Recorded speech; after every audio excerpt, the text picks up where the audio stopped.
हूँ सियासी स्टूडेंट के साथ शुएब अख्तर।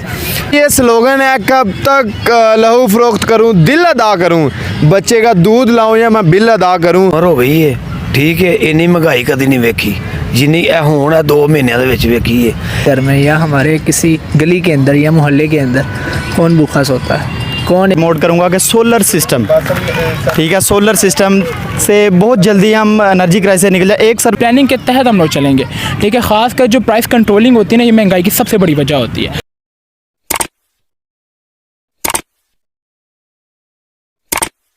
अस्सलाम वालेकुम नाज़रीन, पाकिस्तान यूथ अवेयरनेस मूवमेंट के साथ आज मैं हूं शुएब अख्तर और आज हम मौजूद हैं गुलशन इकबाल पार्क गुजरांवाला में। एक ये स्लोगन नज़र आ रहा होगा आपको, क्या हम गफलत की नींद सो रहे हैं। सर ये स्लोगन क्यों और किस वजह से लिखा है? सर सबसे पहले तो अगर मैं इस चीज़ को 2-3 तरीके से बताना चाहूँगा कि हम लापरवाही की नींद सो रहे हैं। सबसे पहले तो अगर मैं इनफरादी तौर पर बात करूँ तो मैं एक मिडिल लोअर क्लास फैमिली से ताल्लुक़ रखता हूँ, तो कम से कम हम 2 टाइम की रोटी खाते होंगे, लेकिन हमें इस चीज़ का नहीं पता कि हमारे साथ वाले घर में या हमारे किसी गली के अंदर या मोहल्ले के अंदर कौन भूखा सोता है, कौन एक दिन एक टाइम की रोटी खाता। हम उस चीज़ को नहीं देखते। हम देखते हैं कि हाँ भाई हम अपनी फुलफिलमेंट है, हम खुद गर्ज भी हैं, हम हवस के पुजारी भी हैं, हम वो जो बुरा टैग आप लगा सकते हैं, हम मुआशरे के अंदर वो गंदगी फैला रहे हैं। लेकिन मैं आपकी बात टोकरा मारना चाहता हूँ, क्या सिर्फ हम लोग सिर्फ इन्हीं चीज़ों में गफलत की नींद सो रहे हैं? चलें इससे हट के थोड़ा सियासी मूवमेंट की तरफ आते हैं। पाकिस्तान में जो चल रहा है इसके बारे में हमें कोई अवेयरनेस है कि आपको है? जी देखिए, बिल्कुल। अगर हम अब बेदार हुआ हूँ, मैं इस चीज़ को स्लोगन को लेकर बाहर निकला हूँ, लोगों के अंदर आया हूँ, तो मुझे थोड़ा शऊर आया है, थोड़ा इस बारे में आगाही हुई है, तो फिर मैं लोगों की तरफ आया हूँ ना कि लोगों को मैं बताना चाहता हूँ कि लोगों अब बेदार हो जाओ, अब आपका टाइम आ गया है और आप अपने हक़ के लिए, सच के लिए आवाम से अपना, हुकूमत से अपना मुतालबा करें। तो ये भाई जो आपके साथ मौजूद हैं, सर आपने इनकी बात सुनी, ये कहना चाह रहे हैं कि हम लोग गफलत की नींद सो रहे हैं, तो आप क्या ये सही समझते हैं? क्या कुछ मामलात को आप लेके ये इस चीज़ को सीरियस ले सकते हैं कि वाकई हम गफलत की नींद सो रहे हैं? भाई दरअसल सही भी कह रहे हैं, वाकई में गफलत की नींद ही है, क्योंकि हम कुछ कर नहीं पा रहे, बेवस हैं। जो करते हैं वो सियासत नहीं करते हैं, कभी बढ़ाते हैं, अपनी मर्ज़ी चलाते हैं। हम कुछ कर नहीं सकते, आम लोग हैं, हमारे को बस रोटी मिले यही बड़ी चीज़ है। लेकिन हद ही हो गई यार, अपने मुल्क में जो है ना गरीबों के जैसा जीना तो मुश्किल हो गई हमारी। पहले सस्ता ही था, अब महंगाई हो गई। फिर वो आता है, कभी इमरान खान आता है, कभी नवाज शरीफ आता है, दिमाग का दही कर दिया सालों ने। चलो दिमाग का दही कर दिया। मैं आपसे एक ऑप्शनली क्वेश्चन पूछता हूँ कि आइंदा आने वाले इलेक्शंस में या आइंदा आने वाले पाकिस्तान की जो जब भी हुकूमत बदलती है, किस चेहरे को वोट देंगे? मैं तो कहता हूँ सारे चेहरे को इकट्ठा करके सालों को पिछवाड़े में गोली डाल दूंगा बस। और फिर उसके अलावा वोट किसको देंगे? जाहिर सी बात है किसी ना किसी को तो हुकूमत पे लानी है ना यार। हम चाहते हैं सियासत वो बने जो है ना आवाम की ख्याल करे, ध्यान करे।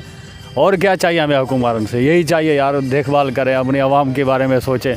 पहले बोलते हैं ये करेंगे वो करेंगे, साले बन जाते हैं, कुर्सी पर बैठते हैं फिर। जी वालेकुम सलाम। चाचू, ये आपके साथ यूथ अवेयरनेस मूवमेंट की तरफ से 2 लड़के खड़े हैं जिन्होंने स्लोगन्स पकड़े हुए हैं, क्या हम गफलत की नींद सो रहे हैं, और एक ने पकड़ा हुआ है, कब तक लहू फरोख्त करूं, दिल अदा करूं, बच्चे का दूध लाऊं या बिल अदा करूं।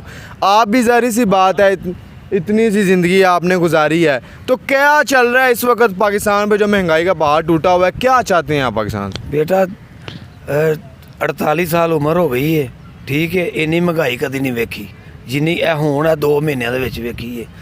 अगे 3 टाइम सुबह अच्छा नाश्ता करीदा सी, दोपहर में भी आईदा सी काम तो अच्छा लंच करीदा ही, शाम ਨੂੰ रोज़ चावल पकाईदे हैं। जिदन चावल नहीं सन पकते घर लड़ाई पैंदी। हुण चावल देखे ही मूतां हो गई ने, तो 350 रुपये किलो कौन लैके आवे? ये हालात हो गए मुल्क के कि सिर्फ 3 टाइमों के एक टाइम का खाना पकना है तो 3 टाइम गुजारा करना है। तो दुध ते गोश्त वाला जो काम है वो तो गरीब बंदे को ਉਂਝ ही सोच तो ही दूर बैठा हो गया है। गरीब आदमी जोड़ा है वो ईद कुर्बान ही ਡੀਕਦਾ कि मैं गोश्त खा लाँगा, बाकी वरना और गोश्त गरीब आदमी की पहुँच तो हज़ारों मील दूर ही टुर गया। अंकल, मुश्किल वक्त आया पाकिस्तान के उत्ते, ठीक है, ए भी गुजर ही जाना है। हाँ ठीक है, अल्लाह ताला ने कहा कि मुश्किल वक्त भी नहीं रहेगा तो अच्छा भी नहीं रहेगा। तुसी मैनू सिर्फ इन्ना को दस सकते हो कि तुसी आने वाले वक्त किहड़ा ऐसा चेहरा अगे लियाओगे जिहड़ा पाकिस्तान आस्ते काम करे? देखो बेटा, सारे लीडर जेडे ने पाकिस्तान दे ने ठीक है सारे ये नहीं कहते कोई मुहब्बे वतन है या नहीं, सब मुहब्बे वतन ने। बाकी नून लीग का दौर भी 3-4 रही अपनी होशे च वेख लिया, पीपल पार्टी का वेख लिया, ठीक है। इमरान खान की हुकूमत आई सी, ठीक है ना, नहीं चलन दी, उन्होंने को 2 साल वेंदे, जो डिलीवर करता आवाम ने फैसला कर देना सी। इन्हों ने अपने हिसाब किताब बचाने लई लत्तां उन्हां दियां खिच्चियां ने, उन्होंने थले सुटिया। जे वो चला गया आवाम नूं कोई रिलीफ नहीं मिलिया। अगर वो जान दे नाल आवाम नूं रिलीफ मिलदा फिर ये सच्चे हैं, ठीक है। वो तो जान तो बाद 4-5 गुना महंगाई होर उत्ते आ गई है। ਇਹਦੇ 'ਚ ਕੀ ਹੱਲ ਹੋ ਸਕਦਾ? ਮੈਂ ਤੁਹਾਡੀ ਗੱਲ ਅੱਗੇ ਵਧਾਉਂਦੇ ਹੋਏ ਕਹਿਣਾ ਕਿ ਇਹ ਬੱਚੇ ਤੁਹਾਡੇ ਕੋਲ ਜਿਹੜੇ ਪਾਕਿਸਤਾਨ ਯੂਥ ਅਵੇਅਰਨੈਸ ਮੂਵਮੈਂਟ ਵੱਲੋਂ ਆਏ ਨੇ, ਇਹਨਾਂ ਵਾਸਤੇ ਤੁਸੀਂ ਕਿਹੜੇ ਅਲਫਾਜ਼ ਅਦਾ ਕਰਨਾ ਚਾਹੋਗੇ ਕਿ ਇਸ ਦੌਰ ਦੇ ਵਿੱਚ ਜਿੱਥੇ ਨਿਕਲਣਾ ਮੁਸ਼ਕਿਲ ਹੈ, ਜਿੱਥੇ ਸਿਰ ਉਠਾਉਣਾ ਮੁਸ਼ਕਿਲ ਹੈ, ਸਿਰ ਉਠਾਓਗੇ ਤਾਂ ਮਾਰ ਦਿੱਤੇ ਜਾਓਗੇ, ਇਹਨਾਂ ਵਾਸਤੇ ਤੁਸੀਂ ਕੀ ਆਪਣੀ ਫੀਲਿੰਗਸ ਰੱਖਦੇ ਹੋ, ਕੀ ਤੁਸੀਂ ਅਲਫਾਜ਼ ਅਦਾ ਬਸ ਇਹਨਾਂ ਵਾਸਤੇ ਬੇਟਾ ਮੈਂ ਇਹ ਪੈਗਾਮ ਇਹਨਾਂ ਨੂੰ ਦੇਣਾ ਚਾਹਾਂਗਾ, ਇਹਨਾਂ ਦਾ ਆਉਣ ਵਾਲਾ ਵਕਤ ਇਹਨਾਂ ਦੇ ਹੱਥ ਹੋਣਾ ਹੈ, ਠੀਕ ਹੈ। ਇਹ ਆਪਣਾ ਵੇਖਣ ਚਾਖਣ ਪਿਛਲੇ ਮਾਮਲਾ ਸਾਰੇ ਕਿਹੜਾ ਮੁਲਕ ਲਈ ਬਿਹਤਰ ਰਿਹਾ ਕਿਹੜਾ ਨਹੀਂ ਰਿਹਾ, ਇਮਰਾਨ ਖਾਨ ਦਾ ਦੌਰ ਵੀ ਵੇਖਣ, ਉਹਦੀ ਰਿਸਰਚ ਕਰਨ, ਸਾਰਾ ਆਪਣਾ कंप्यूटर का दौर है, ठीक है। गूगल जान वेखन जिन्हें मुल्क वास्ते अच्छा सोचे है, अपने वास्ते नहीं सोचे है, मुल्क वास्ते सोचे है, उसका साथ देना चाहिए। चाहे इमरान खान है, चाहे नवाज शरीफ है, चाहे जरदारी है, इन्होंने सोचना चाहिए कि इन्हें अपने वास्ते किन्ने सोचे है और इस मुल्क वास्ते किन्ने सोचे है। बहुत शुक्रिया। जिस तरह के आपके सामने चचू जान ने अपने ख्यालात का इजहार किया और इंशाल्लाह आने वाला वक्त पाकिस्तान के लिए अच्छा होगा। वालेकुम सलाम। सर ये स्लोगन है कब तक लहू फ़रोख्त करूं दिल अदा करूं, बच्चे का दूध लाऊं या मैं बिल अदा करूं, ये किस ज़ुमरे में लिखा गया और क्यों लिखा गया? जैसा कि आप जानते हैं कि इस वक्त महंगाई किस साल नंबर पहुंच चुकी है, एक चीज़ का रेट पहले क्या था और इस वक्त क्या है, इसी चीज़ को मद्देनज़र रखते मैंने ये स्लोगन तैयार किया और बाहर निकला हूँ आवाम तक अपनी ये आवाज़ पहुँचाने के लिए। माना महंगाई इस वक्त पूरी दुनिया में हो रही है, हर चीज़ के रेट पूरी दुनिया में बढ़ चुके हैं, स्पेशली कोविड-19 के बाद। बट इस वक्त हमें ये देखना है कि हम इस महंगाई को कंट्रोल कैसे कर सकते हैं, इतना महंगाई को कहाँ तक ला सकते हैं कि अवाम इसमें रिलैक्स रहे, अवाम के ऊपर इस चीज़ का बोझ ना पड़े। क्योंकि अगर बाहर के मुल्कों में महंगाई हो रही है वो अवाम को दूसरी चीज़ों में रिलीफ दिया जा रहा है, बट यहाँ उन चीज़ों का रिलीफ नहीं, यहाँ हर चीज़ का रेट बढ़ता जा रहा है और रिलीफ हमारे कम किए जा रहे हैं। हमें अपनी आज आने वाली नस्लों के लिए निकलना होगा, हम नहीं निकलेंगे ये महंगाई बढ़ती जाएगी, हुक्मरान खाते जाएंगे और हम इस तरह चक्की में पिसते जाएंगे। चलें ये तो हो गई ना पिछली बात कि हम तरह से चक्की में पिसते जाएंगे। इसका इस सिचुएशन का हल क्या है, सोल्यूशन क्या है? आवाम को सोल्यूशन चाहिए, आवाम चाहती है कि इसका कोई ना कोई एक हल निकले ताकि आइंदा आने वाले वक्त में ऐसा ना हो। तो कौन सा ऐसा चेहरा है या कौन सी ऐसी चीज़ है जो इस चीज़ को पलट सकती है? पहली चीज़ तो हमें इस चीज़ के लिए ईमानदारी चाहिए। अगर हम देखा जाए तो मैं कहता हूँ कोई भी एक हमारे पास पॉलिटिशियन ऐसा नहीं है जो पाकिस्तान के लिए निकलता हो, हर किसी में कोई ना कोई खोट है। तो हमें वो चीज़, हमें करप्शन पकड़नी चाहिए, करप्शन को ख़त्म करना चाहिए। 2 नंबरी को ख़त्म करेंगे, हम अपनी चीज़ों की क्वालिटी को ही बेहतर कर लें तो बहुत फ़र्क पड़ जाता है। हमें हर इंसान को पहले अपने अंदर सही करेगा, देन आगे कोई सही होगा। तो हमें इन चीज़ों को मद्देनज़र रखते हुए निकलेंगे।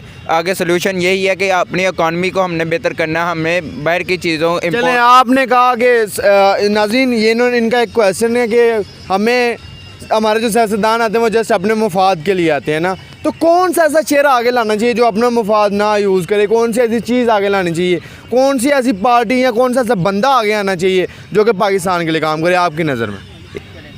तो आप पाकिस्तान यूथ अवेयरनेस मूवमेंट क्या चीज़ है और किस तरह इसको जो है ना आप लेके चलते हैं? पाकिस्तान यूथ, अगर मैं एक बात कहूँ कि अगर हम अपने सियासतदानों पर रहें तो हमारा वही फिर सिस्टम रहेगा, इसलिए हमें खुद बाहर निकलना है। ये पाकिस्तान यूथ अवेयरनेस का मकसद यही है कि आने वाली यूथ को हम ये बताएं कि हमने बाहर निकलना है। हम बाहर नहीं निकलेंगे फिर वही बैठे रहेंगे, हमें बाहर निकलना है, हमें आवाज़ उठानी है, हमें निज़ाम बदलना है, हमें दुनिया को बदलना है।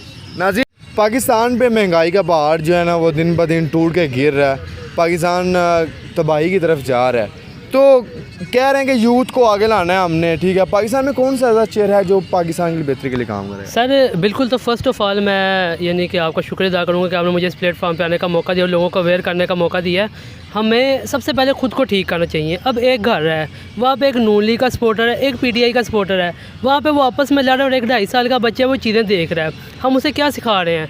उसे अभी कुछ चीज़ों का पता नहीं है, लेकिन वो घर में बैठ के नारे लगा रहे हैं, पोटी हुकूमत मजदूरियाँ, ये लोटे, ये वो, ये कुछ भी नारे लगा। हम उसको क्या सिखा रहे हैं? हम तो उसको सोसाइटी हम कल को उसने जब बड़ा होना उसने सोसाइटी में आना है, उसने लोगों को फेस करना है। तो जब वो आगे ये वर्डिंग यूज़ करेगा लोगों से के सामने या ये चीज़ रिलेटेड करेगा तो वो कैसे आगे बढ़ सकेगा, या वो किस तरीके से अपने आप को यानी कि माशरे में ज़िंदगी गुजारने का तरीका सिखा सकेगा। हमें सबसे पहले अपने बच्चे को तलीम व तरबियत और हक़ को बात लेनी चाहिए कि आपके अपने हक़ के बात कैसे कर सकते हो। सबसे पहले उसको हमने अपने हक़ के बात करना सिखाना है कि वो अपने हक़ पे कैसे बात करे। सब अब लोगों की मेंटालिटी ये है कि 500 रुपये लीटर पे पेट्रोल हो जाए डलवाना हमने 100 का ही है या हमने 50 का डलवाना है। हमें क्या है, आज से 5 साल पहले एक पर्सन की तनख्वाह 12,000 थी, आज 5 साल बाद उसकी तनख्वाह 15,000 रुपये, लेकिन अखराजात उसके 1 लाख वाले हैं। वो कैसे इस चीज़ को करेगा? सर आप अपना मैनेज 15,000 में करें ना, तो आप एक्स्ट्रा खर्चीज जो हैं बंद। सर वो अगर 15,000 ही बिल आ रहा है, उससे आगे टैक्सेस लग के आ रहे हैं, तो हम कैसे मैनेज करेंगे? वो जो से लोग हैं जो जिनके अंडर हम काम कर रहे हैं वो उनके पास भी यही चीज़ होती है, महंगाई हो गई है, पीछे से ये चीज़ महंगी हो गई है। लेकिन अल्लाह ताला भी कुरान पाक में फरमाता है कि हम उस कौम को तबाह और बर्बाद कर देते हैं जिसके जो कौम अपने लिए यानी कि खुद मुखलिस नहीं तो होती। आप कोई ऐसा चेहरा बता दें जो पाकिस्तान के लिए काम करना चाहिए, जो पाकिस्तान की फलाह के लिए काम करना चाहिए, वो कौन हो सकता है? वो कौन से लोग सर हैं? हमें लोगों को ना इस चीज़ से जगाना चाहिए कि हम पैसों पे बिकने वाले लोग नहीं हैं। सबसे पहले हमें इस चीज़ को सोचो।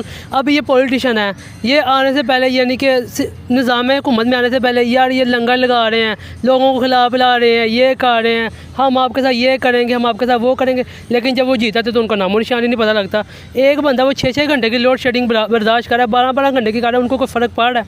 उनके घर के डेकोरेशन पीस जो से पड़े हैं 25-25, 30-30 लाख के पड़े हैं एक, और उतने में और जो से कुछ लोग हैं वो तो अपने घरों से झुग्गियों तक पहुँच गए हैं। वो कैसे ज़िंदगी गुजारेंगे अपनी? बहुत शुक्रिया सर आपने। अस्सलाम वालेकुम नाज़रीन, पाकिस्तान में बहुत सी प्रॉब्लम्स फेस करनी पड़ रही हैं, जिनमें सबसे बड़ी प्रॉब्लम है एनर्जी क्राइसिस। एनर्जी क्राइसिस ऐसे कि बिजली का शॉर्टफॉल जो है वो 8,500 से ऊपर जा चुका है। आज हमारे साथ पाकिस्तान यूथ अवेयरनेस मूवमेंट के वाइस प्रेसिडेंट हाफिज़ मुर्शद मौजूद हैं। सर इसका क्या सोल्यूशन है पाकिस्तान में जो बिजली, आपको पता लोड शेडिंग बहुत ज़्यादा हो चुकी है, ख़ास तौर पे जब से PDM की हुकूमत आई, तो इसका कोई अच्छा सा एक जो जनरली सोल्यूशन है वो बताएँ? जी वालेकुम सलाम। पहले तो मैं यही बताना चाहूँगा क्योंकि एनर्जी क्राइसिस बहुत ज़्यादा पाकिस्तान में, ठीक है, 40,000 मेगावाट बिजली बन रही है। तो अकॉर्डिंग मेरे मुताबिक ना मैं यही कहूँगा और इसी बात को मैं प्रमोट करूँगा कि सोलर सिस्टम, ठीक है, सोलर सिस्टम से बहुत जल्दी हम एनर्जी क्राइसिस से निकल जाए। एक सर्वे के मुताबिक पाकिस्तान में एक सर्वे हुआ था, ठीक है, बाहर की कंपनियों ने किया था, यूरोप ने, तो उन्होंने बताया था कि जो पाकिस्तान में थार है ना, थार रेगिस्तान, वहाँ के सिर्फ हाफ़ एरिया में लगा दिया जाए ना सोलर सिस्टम, तो पाकिस्तान में इतनी ज़्यादा एनर्जी होगी कि वो बाहर के ममालिक को भी कहेगा कि आप हमसे एनर्जी परचेज़ करें, इतनी ज़्यादा एनर्जी बनेगी। और 40,000 मेगावाट बिजली जो बन रही है पाकिस्तान में, उसमें सिर्फ 5% हिस्सा ऐसा है जो सोलर और विंड एनर्जी से आ रहा है। तो मैं तो यही कहूँगा कि जो सबसे अच्छा सलूशन है एनर्जी क्राइसिस का वो यही है, क्या सोलर सिस्टम को प्रमोट किया जाए। अब अपने नज़रियात का इज़हार किया है। नाज़रीन, सोलर सिस्टम पाकिस्तान में बहुत से ऐसे वेज़ हैं जिनमें हम पानी से बिजली बना सकते हैं, हम विंड से बिजली बना सकते हैं, सोलर से बिजली बना सकते हैं, बहुत सी ऐसी चीज़ें हैं जिससे हम बिजली बना सकते हैं, लेकिन पाकिस्तान हुकूमत पता नहीं क्यों इस तरफ तवज्जो नहीं दे रही। और नाज़रीन, मेरे साथ इस वक्त पाकिस्तान यूथ अवेयरनेस मूवमेंट के सदर उसामा सुबहान साहब मौजूद हैं। अल्लाह ताला इनको ढेरों कामयाबियाँ नसीब करे, मेरी दुआएं इनके साथ हैं। पाकिस्तान यूथ अवेयरनेस मूवमेंट के सदर से सिर्फ इतना सा मुख्तसर सा पूछना चाहूँगा, सर इन सब चीज़ों का हल क्या है? पाकिस्तान में क्या ऐसा किया जाए कि ये सब चीज़ें क्राइसिस सब कुछ पाकिस्तान एक नॉर्मल रूटीन पे आ जाए? पहली बात आपका शुक्रिया, ठीक है, और दूसरी बात काफ़ी अच्छा शो, हर चीज़ रिकॉर्डिंग हुई है। तीसरी बात ये आपने पूछा कि सब चीज़ों का हल क्या है। बारी बारी अगर सब चीज़ों का हल देखा जाए ना, तो पहले सबसे बड़ा हमारे यहाँ पे एनर्जी क्राइसिस सबसे ज़्यादा चल रहा है। एनर्जी क्राइसिस अगर आपके अभी 8,500 शॉर्टफॉल हो चुका है मेगावाट्स का, सही है, आप अगर उसे रिफर्निश नहीं कर सकते ना, उसे बेटर नहीं कर सकते यार, आप कोई दूसरी तरीके से तो बिजली बना लेना, कहीं से तो आप कुछ बेटर कर लेना, सही है, आपको कोयले के ज़रिए बना दें, आपके पास इतने ज़बरदस्त आइडियाज़ हैं, ठीक है, न्यूक्लियर के थ्रू आप उसके थ्रू बना, जिसमें हम रिसर्चिंग काम कर भी रहे हैं, हमारी टीम हमारी काम कर भी रही है, और बहुत सी चीज़ें हैं, विंड के थ्रू बन सकता है। कहीं तो आप वर्किंग करें ना, कहीं तो नज़र आए ना यार कि आप कुछ कर रहे हैं, तो सोल्यूशन, अगर आप काम करेंगे तो सोल्यूशन निकल आएंगे, अगर आप काम करेंगे तो लोगों के मसाइल हल हो जाएंगे। रहेगी बात महंगाई की, उन चीज़ों की, ठीक है, उनकी सोल्यूशन कैसे हो सकती हैं? तो सर उसकी सोल्यूशन सिर्फ इसी तरह ही हो सकती है कि जब आप बेसिकली अपने अखराजात को कम कर लें, ठीक है, जो मेनली प्रोजेक्ट्स हैं ना उनके ऊपर वर्किंग करना स्टार्ट करें, उनके ऊपर काम करना चलिए सर, एनर्जी क्राइसिस का तो जैसे कि आपके नायब सदर ने भी जो है ना वो एक सोल्यूशन दिया। मुझे ये महंगाई कम करने का एक सोल्यूशन बताया, किस तरह कर सकते हैं? ठीक, महंगाई कम करने का जो सोल्यूशन मैंने आपको पहले बताया कि जिस टाइम हमारी प्लानिंग होगी ना, एक प्लानिंग के तहत हम लोग चलेंगे, ठीक है। ख़ासकर जो प्राइस कंट्रोलिंग होती है ना, ये महंगाई की सबसे बड़ी वजह होती है। प्राइस कंट्रोलिंग हमसे नहीं होती। हमारे ऊपर वाले कहते हैं कि 90 रुपये की दूध बिकना चाहिए, लेकिन पूरे शहर में 130 रुपये का दूध बिक रहा होता है, बिकॉज इंतज़ामिया काम नहीं कर रही होती। जब इंतज़ामिया ठीक तरीके से काम करेगी, प्राइस रिस्ट्रिक्ट होगी, ठीक है, कंट्रोलिंग होगी, उसके ऊपर चेक एंड बैलेंस होगा हर चीज़ के ऊपर, और कंपनीज़ को भी आप इंश्योर करवाएंगे कि आपने इतने पे देना है, ठीक है, इससे ज़्यादा नहीं करना। जब उनसे कम्युनिकेट होगा, नीचे एडमिनिस्ट्रेशन अच्छी वर्किंग करेगी, तो ना आप कुछ ना कुछ बेहतर कर पाएंगे आवाम के लिए, कुछ ना कुछ निकाल पाएंगे। पाकिस्तान में ख़ानदानी सियासत को ख़त्म करना है और एक ऐसा लीडर लाना है। इमरान से हट के हमने, नवाज शरीफ से हट के हमने, जरदारी से, ETC से हट के, तो कौन सा चेहरा है जो पाकिस्तान के लिए ऐसे आगे आ सकता है? मुझसे क्वेश्चंस पूछिए, बहुत दफ़ा पूछा जाता है कि कौन सा चेहरा होगा ऐसा जो बेटर रहेगा, नवाज शरीफ साहब, इमरान खान साहब, सब। तो मैं कहता हूँ कोई भी बेटर नहीं रहेगा, ना कोई बेटर है, सबको टेस्ट कर लिया है। आप अपनी जो है ना तरीकाकार डिफरेंट करें, अपनी मेथोलॉजी जो है ना वोटिंग देने की वो डिफरेंट करें, उसको चेंज करें। वो इस तरह चेंज करें कि अगर वो जिस तरह ना इमरान खान साहब, भुट्टो साहब सारे कहा करते थे हम लोग का खंबा भी खड़ा कर दे तो वो भी जीत जाएगा। तो मैं उस पर कहा करता जब वो खंबे खड़े करोगे तो खंबे जब असम्बली में जाएंगे तो खंबे वाले फैसले करेंगे आपके लिए, ठीक है। उन्होंने तो फिर उस तरह ही टैकल करना है, उसी तरह कानून बनाना, उसी तरह वो नैम की तरमीम करेंगे, उसी तरह वो अपने फ़ायदे की चीज़ें लेकर आएंगे। मैं कहने से मुराद ये है कि अपने अपने हल्के में ऐसे ऐसे बंदे चुने, एक्सेप्ट दैट कि कोई इमरान खान के साथ एक्सेप्ट है, वो नवाज शरीफ के साथ एक्सेप्ट है, वो किसी के साथ भी है। वो बंदे जो नजरियाती हो, वो बंदे जो लॉयल हो, वो बंदे जो अपने आप के काम करते हैं, आपके लिए काम कर चुके क्वेश्चन के हो। अंदर एक क्वेश्चन मैं वाज़े चाहता हूँ कि हमारे यहाँ जो है ना बहुत से MPs MNs हैं जिनकी तालीम बहुत कम है। सो अपनी आवाम को सिर्फ एक अवेयरनेस लास्ट पे ये देते जाएँ कि अपने ये वोट का इस्तेमाल किस तरह करें। अवाम वो, मैं अभी इस पर हमारा प्रॉपर स्पीच का भी वो प्लान था, लेकिन खैर आप वोट का किस तरह हक इस्तेमाल कर सकते हैं। अभी आपने बात कर रहे थे, मैं थोड़ी देर पहले आपको देख रहा था, तो हम उन्हें बता रहे थे कि वोटिंग किस तरह हमारा अहमियत का हामिल होता है, कि वोट वाले दिन हम चौधरी होते हैं, लेकिन फिर भी हम मांझे होते हैं, फिर भी हम जो है कमी नहीं होते हैं। तो यार जिस दिन हमारे पास हक है उस दिन तो हक ठीक तरीके से इस्तेमाल कर लेना यार, उस दिन तो किसी अच्छे बंदे को वोट दे ले। एक्सेप्ट दैट यार कि वो जीतेगा नहीं जीते, आप जाके तो वोट डालो ना उससे, आप वोट डालो। आपने जिस बंदे को सारी ज़िंदगी देखा नहीं, आप उसको जाके वोट डाल रहे होते हैं, ठीक है। आपको उसका नारा नहीं पता, कुछ नहीं पता, आप फिर भी उसको एक्सेप्ट कर रहे होते हैं। तो आप अपनी वोट की खुद अहमियत करें, खुद समझें कि यार इससे हम इनकलाब आता है, इसे चेंजिंग आती है, इसे हम चेंजिंग ला सकते हैं। इसकी अहमियत खुद वाजिया करेंगे तो फिर आप किसी को क्या कहते हैं ना, अच्छे बंदे भी आप ऊपर ला सकेंगे और आप सिस्टम भी अच्छा कर सकेंगे। जितने अच्छे बंदे एज ए कैंडिडेट ऊपर आएंगे, असम्बली में अच्छे बंदे बैठेंगे। याद रखें, अच्छा बंदा जो होता है ना, इंसान जो बेटर है ना, जो लॉयल नज़रियाती बंदा है, ठीक है, वो चाहे हमज़ा के साथ है, चाहे वो नवाज़ के साथ है, चाहे वो इमरान के साथ है, वो काम निकलवा लेते हैं, वो काम करवा लेते हैं, वो अपने लोगों के फ़ायदे के लिए काम कर जाते हैं, ठीक है। करप्ट बंदा है, वो चाहे मुफ्ती साहब के साथ भी बिठा दोगे, वो कुछ नहीं कर पाएगा, वो करने नहीं देगा उसको। इसकी बेहतरीन एग्जांपल इमरान खान साहब की है, ठीक है। जब हम कहते हैं ना ऊपर टॉप अच्छा था, नीचे सारा का सारा आवे कावा बिगड़ा हुआ है। सर आपका बहुत शुक्रिया। आपकी ओवरऑल बातों से मैंने एक ही नतीजा निकाला है कि हमें एवरीथिंग बदलने की ज़रूरत है, और इंशाल्लाह पाकिस्तान जो है वो आने वाले वक्त में एवरीथिंग बदलेगा और हम बहुत आगे जाएंगे। तब तक के लिए अल्लाह हाफ़िज़।